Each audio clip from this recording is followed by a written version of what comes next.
Hi, my name is Nicolas Darveau-Garneau, and I'm Google's Chief Evangelist.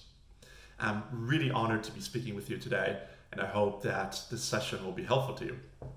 And what I want to talk about is how we can help you drive significant profitable growth by using Google Search. Let's start with why Google Search. Why is it important? Well, there's two main reasons. The first one is Google Search may not be the cheapest traffic you can get to your website, but typically, for most advertisers, it's the highest quality traffic. Meaning, if you're looking to make money from high quality leads instead of just getting people to fill out a form and become a cheap lead, Google Search is typically really high performing. So don't look for cheap leads, but look for really high quality leads that will make you a lot of money. Second reason is that for most advertisers, Google Search is one of the, if not the highest performing channel. So it can be really, really highly profitable, and it's also really highly scalable. So if you really lean into your search investment and you really get better at this with the help of your Google team, you can drive significant profit and you can drive really, really high quality leads that will turn into actual profitability as opposed to just filling out forms. And here's some fantastic news. India as a country has a really big opportunity when it comes to search advertising. And the reason we know that is because we can compare India to Brazil, for example. And we see that in Brazil, the average advertiser invests in about 2.5 times more keywords than the average advertiser in India, what we call coverage. What's the coverage of the keywords available that you're investing in? So it's fantastic news, actually, because it just kind of shows you the idea that what India is doing can really scale and can really grow. If you just matched, what's happening in Brazil, for instance, many of you could be investing, more than twice as much and making twice as much money. So really big scale is available in India when it comes to Google Search. The other really interesting news about what's happened in search is the adoption of machine learning, which has had a really dramatic impact on how much money advertisers are making and how much easier it is to manage the search investment. So step back for a second and talk about machine learning. And if you look just even a few years ago, machine learning was not a big topic of conversation for advertisers, but it's become one of the most important things that we discuss with them. And one of the reasons for that is a breakthrough that happened in 2016 with a product called AlphaGo. And AlphaGo is a Google computer that was built to play the game of Go. The game of Go is a 3,000-year-old game that is known as being the most complex game ever created. As a matter of fact, it has more permutations than the number of atoms in the universe. And it was thought that a computer probably could not beat the best players in the world for decades to come. Well, in 2016, a system called AlphaGo beat the world champion Lee Sedol 4-1. It's going to break through in computer science, made lots of headlines, and was a really important proof point that machine learning was ready for prime time. And the way the Google team did this is by taking 100,000 human games of really high quality Go players, and the machine learned from that human play and then played against itself to get even better. And that's how we beat the world champion 4-1. The next story is less well known. The engineers who built AlphaGo asked this question: what if we take away the 100,000 human games? Can the computer still learn to play the game really well? Well, the system was called AlphaGo 0. And the engineers took away these 100,000 human games, had the computer play only against itself. It started as a beginner, did not understand anything really about the game except the rules, but did not understand strategy. And it kind of improved little by little by playing thousands and thousands of games. And after learning and playing against itself for 3 days, the system AlphaGo 0 beat the original AlphaGo 100 games to 0. It's actually a really profound statement when you think about it. A computer was able to perform better by not having a human play. We've been playing this game for 3,000 years as humans, and the computer is basically saying, you know what, I'd rather not see any of this because I want to learn from the beginning by myself. It's really profound. It's actually, to me, in advertising, as marketers, we often make assumptions that may or may not be correct, like who our target market is, what the right messages should be to each different target market. And I think it's important to let the machine explore different options and find new things on its own that we didn't know before. And to complete the story, the engineers who built these systems built another one that was able to play multiple two-player games. And the system learned to play chess, again, without any human knowledge. It played chess against itself, and it played that for only 4 hours. As a beginner, it started playing, and it got better and better by playing against itself for 4 hours. And we then put the system online to play the #1 computer chess program in the world called Stockfish, and AlphaZero beat Stockfish 28 games to 0. So a Google computer became the best chess player in history in 4 hours. I'm sharing this with you just to impress upon you how powerful machine learning is today, and the fact that it's really important to lean into it and use all of our automation tools going forward. There's many business examples of using machine learning to make tremendous breakthroughs, but I want to share my personal favorite, which comes from AXA, the insurance company. Well, AXA has a really big problem they're trying to figure out, which is how do we forecast risk? How do we forecast who's going to crash their car even before it happens? Well, 8% of their customers has a car accident every year, and 1% of those 8% has a car accident that costs more than $10,000 to insure. So they call those large loss car accidents. And obviously you have a team of actuaries, and they're trying to forecast that. And historically, they were able to forecast that risk at about 35-40% accuracy. Now, the likelihood of every one of us individually having a car accident.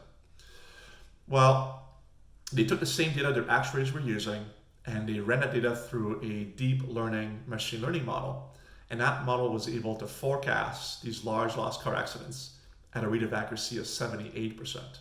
Like, imagine going from 35% to 78% in the most important thing in your business, which is risk forecasting. That kind of breakthrough, by the way, I think is going to change industries really quickly and have a really big impact. And we're just getting started.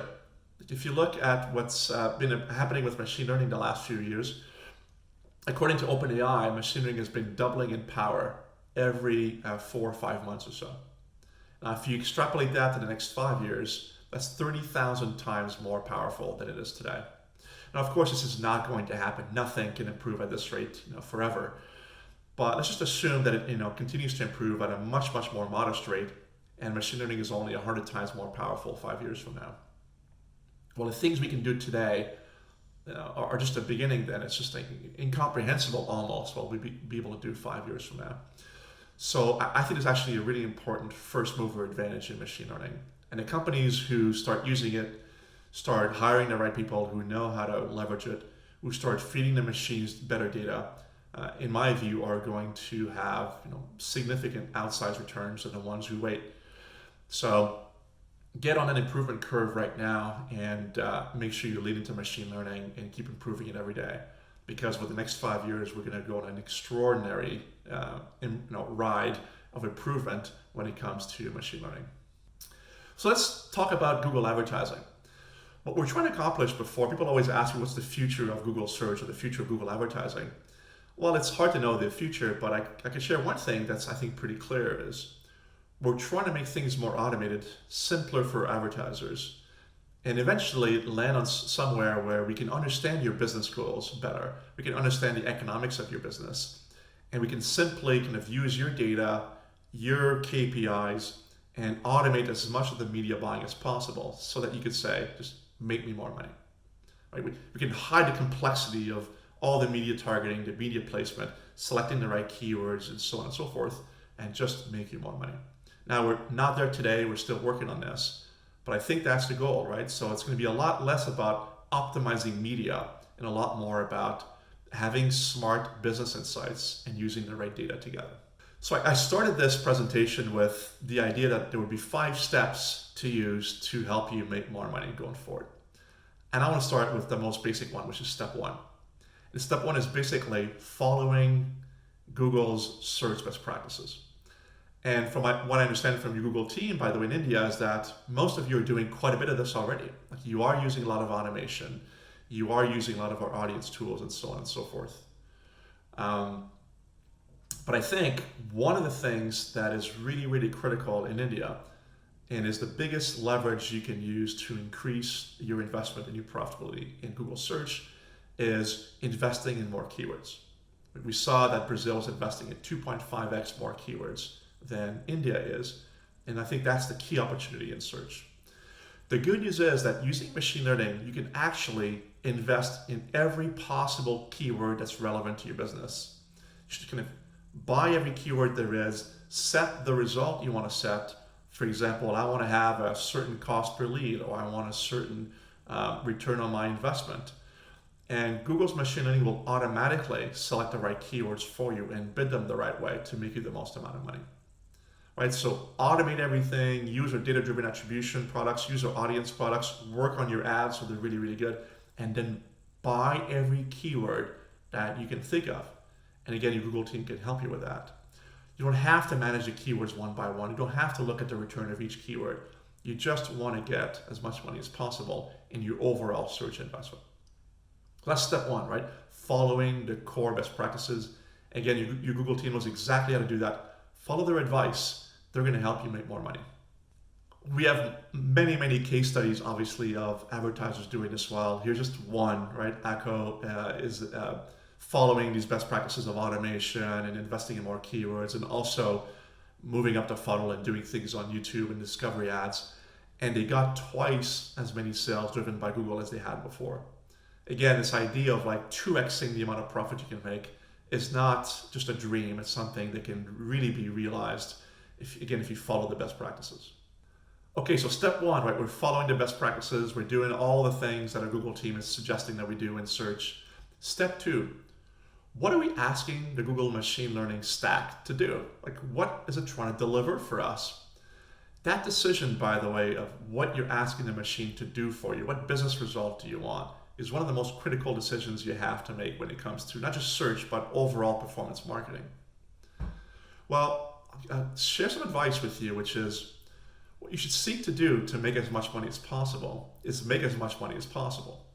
Right? Your KPI should be maximum profitability, whether it's short-term profits over 30 days or longer-term profits, but maximum profit, not lower cost per lead or not highest return on ad spend, right? Trying to make as much money as possible. A low cost per lead is completely irrelevant if the leads are bad, right? So lowest cost per lead almost inevitably leads to really bad investment decisions. I'm not suggesting you have a really high cost per lead. What I'm suggesting is that you focused on getting the best possible leads at a reasonable cost per lead that makes you the most amount of money. So here's, for example, a really good dashboard that some advertisers use, which is just how much money we make in our Google search investment every day. Right? If you switch to a model like this, where you're trying to make as much money as possible, and you incentivize your entire marketing team to do this, and you align yourself with your agency if you have one, and with your Google team, and you're all trying to make more money together, you will make more money, and often a lot more money. So seek out the idea of making more money going forward as opposed to minimizing costs or having low cost per lead or being extraordinarily efficient. There's a trade-off between efficiency and growth, and maximum profitability meets that trade-off at the point of optimal profits. Go make more money and have that as your KPI is idea number two. Here's a really good example. Here's 3 different hotels. Imagine they have the exact same rooms, they have the exact same profitability, they're just identical companies. But they only have one difference, is the KPI that they have in their Google search advertising. The first one is a fixed marketing budget. Hotel B has an ROI they want to meet, and Hotel C tells Google, we want to make as much money as possible. Look at these results. Look how extraordinary that is, right? The first hotel, it's got a 20-to-1 ROI, right? A really high ROI. Every dollar they invest, they make $20, which is amazing. But look at their profitability, right? Which is the revenues driven by Google minus the Google investment. It's $1.9 million. Well, look at Hotel B, right? They have a 10-to-1 ROI, which is lower than Hotel A, but they make $9 million of profitability from their investment. But then look at Hotel C, right, which is lower ROI of 5-to-1, but makes $40 million. Would you rather be hotel A, B, or C, right? The idea is to maximize the number at the bottom here, which is profitability, not kind of maximize the ROI. You want to make as much money as possible. By the way, these numbers they're not just examples. I've seen companies kind of move from ROI driven or low cost per lead driven to maximum profitability driven, and they've doubled, tripled, quadrupled the amount of money they make from the Google investment. This is a really important thing to get right. One of the ways to do this, by the way, is to focus on having the right ROAS. Google's machine learning tools typically optimize to a ROAS, return on ad spend, because we can't quite do maximum profit investment yet using machine learning, although we're working on that. So you still have to tell the machine, look, for every dollar I invest, I want $6 or $5 or $4 in revenue. The trick is to find out what that right ROAS is. And it's different for every company. So what you can do is you can work with your Google team and your agency to easily test that. Right? If you look at the graphic here, the table here, you can see how much money this advertiser makes at different ROASs, right? 3x, 4x, 5x, 6x. And by testing this, they found that for them, the profit maximizing ROAS is 4x. Right? So as long as they have a 4x return on investment, they're going to make more money than if they had a 5x or a 3x.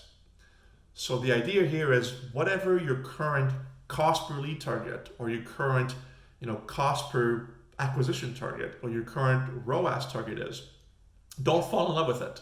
Like, assume it's wrong, right? And assume that there's a better one, and ask your Google team and your agency to find what the right cost per lead, cost per acquisition, or ROAS is that makes you the most amount of money. It's inexpensive to do. It doesn't take much time at all. And you could find some extraordinary gains by doing this right. So find the ROAS or the cost per lead that makes you the most amount of money. Okay, so step one, you're following all the best practices. Step two, like, you found the KPI, like the ROAS that makes you the most amount of money. Step three is, okay, well, let's find the right budget, right? What should we invest every day? Should we invest $10,000, $14,000, $15,000? And what you can do there, again, working with your finance team, by the way, don't do this alone as a marketer, but work with your finance team really closely. Bring your chief financial officer into the fold for this conversation and slowly increase your budgets as long as you can still maintain that profit maximizing ROAS. So here in this table, for example, there's an advertiser increasing its budget, still meeting its 4 to X ROAS, right? They're investing 10,000 and 11,000 and 12,000. And every time they do this, they're making 4 times the revenue of the investment they make. But eventually they can't do that anymore. Right? As they invest more, they can't meet that 4x ROAS threshold. So they found like the maximum investment they can make and the maximum budget they can invest. Right? So now not only can Google help you find the ROAS that makes you the most amount of money, but we can also help you find the budget that makes you the most amount of money. And again, in conjunction with your finance team, we can easily do this and we can easily help you increase your profitability. Okay, so we're following the best practices. We're using the top, profit maximizing ROAS. We've got the right budget. Like, we're making a lot more money than we were making before. Well, what else can we do? Well, what if you can share some better data with Google's machine learning algorithm? There's lots of ways to do this, like including your store sales if you have some, including your phone sales if you have some. But here's a really kind of simple example to use. Like, imagine if you get 2 different customers to buy from you and they both buy $100. And imagine that your profit maximizing ROAS is 4 to 1. Well, typically you would tell this to the machine learning algorithm, right? We just received $100 for customer A and customer B. We want a 4 to 1 ROAS. So invest $25 for each of those transactions. There's nothing wrong with that. You're making money. It's really profitable. But imagine giving the machine one more piece of data. Hey, customer A and B are actually not equal for us. Customer A bought something that had a much higher margin than customer B, right? Customer A's margin for this transaction was $70 and customer B was $30. Well, that's interesting, right? So that's very different than $100 in revenue. So maybe as opposed to having a 4 to 1 revenue ROAS, maybe you want to have a 2 to 1 margin ROAS. Right, and that's the ROAS on the margin ROAS that you found maximizes your profits. Well, here in this case, the machine learning would invest $35 for customer A and $15 for customer B. finding a lot more people like customer A because you're bidding higher for people like that who are buying high margin items. I've worked with many advertisers on shifting to a margin ROAS, and I've seen advertisers make this one change and double their profits nearly overnight with Google. Right? So idea number 4, step 4 is share data with Google that really explains your business economics across what you're selling online, across what you're selling in a store, across what you're selling on the phone, and share margin data, not just revenue data. Step 5, and the last step, and by the way, I would recommend you do this step only after you've done steps 1 to 4. This step is really powerful, but a little bit complex. So make sure you do the other steps first. Step 5 is the idea to not just focus on short-term profitability, but on medium to long-term profitability, and to focus on customer lifetime value. Right, again, using machine learning, we can do extraordinary things and can help you find better quality customers as long as we have the right data. So let's take an example here in this table. Say you acquired 3 customers, A, B, and C. We've seen customers A and B before, right? They're buying $100 from you. The margins are 70 and 30. And then customer C comes in, also buys $100, and the margin for the first transaction is $50. Well, what if we added one more piece of data? What if we took these 3 customers, ran them through an algorithm, a relatively simple algorithm based on where they live, what they bought, what credit card they use, and so on and so forth. And the simple algorithm was able to detect that customer C is much more likely to be a high lifetime value customer, and customers A and B are not. Well, maybe then what you could do is, invest at a 2-to-1 margin ROAS for customers A and B, like we did before, but then say to the machine learning algorithm, for customer C, you know what, I'm willing to invest a lot more, and maybe just going to break even for this first transaction because customer C will come back a lot. You're increasing your bids in Google's auction for high value customers. If you do that, what happens over time is you start getting a lot higher lifetime value customers. And if you do a good job retaining those customers, you can do an extraordinary thing, which is capture a lot of the high value customers in your industry, retain them, and have a really outsized level of profitability compared to competitors. So today, using machine learning, we can help you invest the right amount of money to acquire customers based on each individual customer's future profitability for your business. By the way, if you don't have a lifetime value forecasting algorithm, we can also help you build one. So step 5 is the idea that you should not just worry about short-term profits, but also worry about long-term profits, and invest more to acquire high lifetime value customers, invest less to acquire low lifetime value customers. And if you do that, extraordinary things can happen to your business. In the example of lead generation companies, by the way, same thing, right? We can do things that are like lead scoring, where you get different leads, and then you assess the likelihood these leads are to become paying customers, the likelihood, the value of these leads when they do become paying customers. Multiply those 2 things together, right? Lead A, lead 1, 2, and 3. Lead 1 is low likelihood to become a paying customer and low value. Therefore, it's only worth $100. Lead B is worth $300. And lead number 3 is worth $200, and so on and so forth. By sharing this one number after every lead, like this, lead 2 is worth a lot more than lead 1. The machine learning algorithm is going to find you a lot more leads like lead number 2. When I started this conversation, I talked about Google being able to find you much higher quality leads. This is what I'm talking about. I'm talking about you sharing back with us which leads you value, which leads you don't value as much. And that way will get you a lot more leads like the ones you value. Again, don't look for low cost per lead, look for high quality leads. And the best way to do that is to tell us which leads are high quality and which leads are not. If you haven't built the lead scoring model yet, we can help you do that as well. I want to share a really good example of a company that's thinking about long-term profits and maximizing long-term profits. In this example, imagine you're the CEO of a cruise company. And imagine you discovered that the best KPI for your advertising on Google is a 15% cost of sale. Meaning, if somebody buys a $1,000 cruise, you invest $150 in marketing. If somebody buys a $2,000 cruise, you invest $300 in marketing. though you're doing this really, really well. Your shifts are getting more full, you're making more money. It's fantastic. Well, is that the right approach? Well, imagine you discovered that when you acquire a brand new customer, customers who tend to take a luxury cruise as their first cruise are, in high proportion, newlyweds. They'll invest a lot of money in the first cruise, but they're not very likely to come back for a number of years. They don't have a really high lifetime value. So maybe paying more to drive luxury cruises and paying less for non-luxury cruises is not the optimal strategy. So what is the optimal strategy? Well, who are your best customers? The best customers of most cruise companies are wealthy retirees. So now imagine having a different strategy where you're investing 15% cost of sale on average, but you're willing to invest more to find a high net worth retiree. So imagine having a 25% cost of sale for wealthy 65-year-olds and above. That way, by doing this simple change, you acquire a lot more wealthy 65-year-olds. A company thinking this way will eventually start to get much higher quality customers than a company who's like cruise company A here was just focusing on the first cruise and the value of that cruise.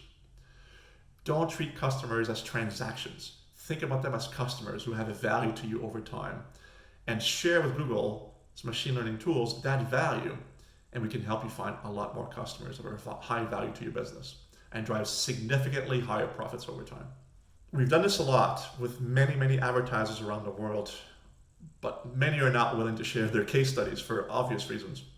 But we do have a few that we can talk about, and this is BetEasy, a legal betting company out of Asia, and they did something like this, where they were forecasting the profitability of a new customer they acquired based on what they were doing on the first day as a new customer. What were they betting on? How much were they betting? And so on and so forth. And by doing this and sharing that with Google's machine learning algorithm, they increased their profitability 215%. Okay, I hope this was really helpful to you. Let me summarize. Right. There's 5 really big things you can do to make more money from Google search. And if you do all 5, you're going to make a lot more money. Number 1, do all the best practices. Follow your Google team's recommendations. Number 2, find the KPI, the right cost per lead, the right ROI, the right cost per acquisition that makes you the most amount of money. Number 3, find the right budget that also makes you the most amount of money. Do this slowly, right? So you're not investing a lot more right away. You're just slowly increasing your budget until you can't get that ROAS or that cost per lead anymore. Number 4, share better data with Google. Margin data, store data. Try to really explain your full business to Google's machine learning tool and try to get as close to your actual profitability as opposed to proxies like leads or revenues. And lastly, once you've done these first 4 things, work with us to help you acquire the best customers in your industry and retain them over time. Again, if you follow these 5 ideas, most of you will make a lot more money than you were before. So I hope this was really helpful to you. If you're really interested in doing this, tell your Google team right away, and maybe pick one of those 2, one thing to start on right away, and maybe a second one over time. Don't do all 5 things on day 1. Prioritize, do the easiest things first, but commit to doing the whole thing over the course of the next 6 to 9 months or so. And if you do, you'll go on a journey that's going to drive significantly more profits over time. Thank you very much for your time. Have a wonderful day, and thank you for your partnership with Google.